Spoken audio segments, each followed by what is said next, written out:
Nasunog ang isang bahay sa Ginubatan, Albay dahil daw sa kandilang sinindihan sa kasagsagan ng brownout.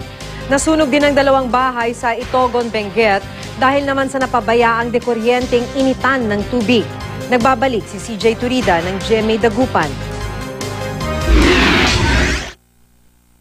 Mabilis na natupok ang dalawang bahay na ito sa Kias, Virac, Itogon, Benguet. Wala nang nagawa ang mga may-ari ng bahay kundi panoorin na lang ang pag-apula sa sunog ng mga bumbero.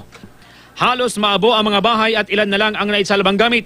Ayon sa mga bumbero, napabaya ang electric pot ang sanhi ng sunog. Nakatulugan daw ng isa sa mga may-ari ng bahay ang pinapakulong tubig. Naapula ang sunog matapos ang 2 oras.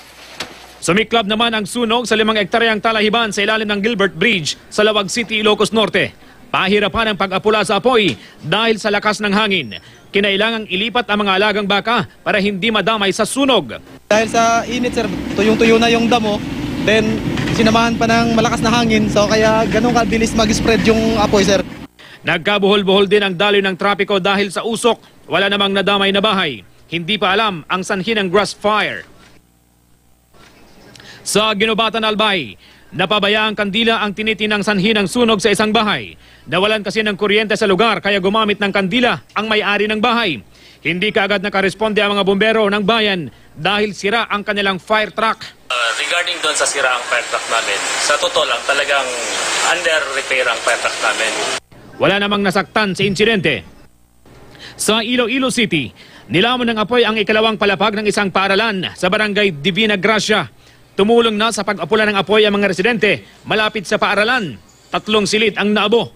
Ayon sa mga bumbero, posibleng problema sa kuryente ang sanhi ng sunog. Aabot sa halos 1 milyong piso ang napinsala sa paaralan. Sa Cebu City, nasunog din ang bahagi ng isang malaking hotel. Ayon sa BFP, nagsimula ang sunog sa basement. Nahirapan sa pagpasok ang mga bumbero dahil sa kapal ng usok. Pinalabas ang mga kawani at guest ng hotel habang inaapula ang sunog. Napag-alamang isang foam ang nasunog malapit sa generator set ng hotel. Napigilan naman ang pagkalat ng apoy. CJ Torida, Nagbabalita, Pilipinas.